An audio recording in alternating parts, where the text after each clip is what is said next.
एक गांव में दो दोस्त रहते थे, पाब्लो और ब्रूनो। दोनों बहुत बड़े बड़े सपने देखते थे और उस गांव के सबसे अमीर आदमी बनना चाहते थे। उन्हें बस एक मौके की तलाश थी अमीर बनने के लिए, और एक दिन उन्हें वो मौका मिल भी गया। उस गांव को दो लोगों की जरूरत थी जो पास की नदी से पानी भरकर ला सके। ये काम पाब्लो और ब्रूनो को दिया गया। गांव वाले उन्हें एक बकेट पानी के लिए एक पेनी पे करते थे। ब्रूनो को लगता था कि मेरे अमीर बनने का सपना पूरा होने वाला है, लेकिन पाब्लो अभी भी थोड़ा कंफ्यूज था। वो उन हेवी बकेट्स को उठाने की वजह से पाब्लो के हाथ बहुत दर्द करने लगे थे। इसलिए पाब्लो पानी भरने के अलग अलग तरीके सोचने लगा और उसे एक बहुत ही अच्छा आइडिया आया। उसने ब्रूनो से कहा, मेरे पास एक आइडिया है, ये हर रोज बकेट उठाने से अच्छा है हम नदी से अपने गांव तक एक पाइपलाइन डाल दे, जिससे ये बकेट भरने की झंझट ही ना रहे। लेकिन ब्रूनो को इस आइडिया में कोई दिलचस्पी नहीं थी, क्योंकि उसे काम करने के तुरंत पैसे जो मिलने लगे थे। इसलिए उसने पाब्लो को इग्नोर किया और ज्यादा पैसे कमाने के लिए वो ज्यादा बकेट लाने लगा। लेकिन पाब्लो ने अपने प्लान पर धीरे धीरे काम करना शुरू कर दिया। वो आधे दिन बकेट भरता और बाकी के टाइम पाइपलाइन बनाता। उसे पता था ये काम बहुत मुश्किल होगा और पाइपलाइन बनाने में 1 से 2 साल लग सकते हैं, लेकिन उसे अपने आइडिया पर भरोसा था।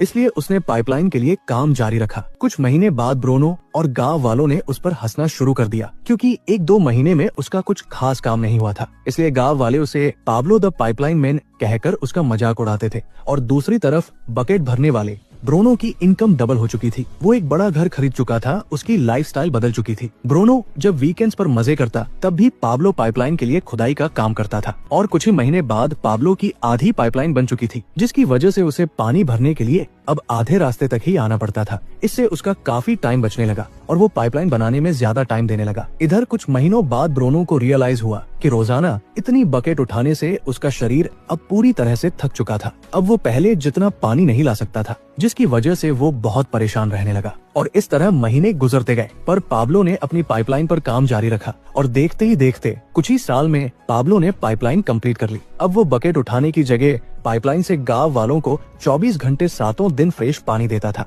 जिससे पाब्लो पहले से बहुत ज्यादा कमाने लगा था। अब सिचुएशन ऐसी हो गई थी कि अगर पाब्लो काम नहीं भी करता, यानी अगर वो सो रहा हो, पार्टी कर रहा हो या कहीं घूम फिर रहा हो, तब भी वो पैसे कमाता था। दूसरी तरफ पाब्लो की पाइपलाइन की वजह से ब्रूनो द बकेट मैन बेरोजगार हो चुका था, क्योंकि गांव वालों को जब चाहे तब और जितना चाहे उतना पानी पाब्लो की पाइपलाइन से मिल जाता था। अब दोस्तों जरा रुकिए और सोचिए कि क्या आप एक बकेट कैरियर हैं या एक पाइपलाइन बिल्डर? क्या आपको पैसे कमाने के लिए ब्रूनो द बकेट मैन की तरह हर दिन काम पर जाना पड़ता है, या पाब्लो द पाइपलाइन मैन की तरह कुछ टाइम के लिए बहुत मेहनत से काम करना पसंद करोगे, जिससे जब आप सो रहे हो तब भी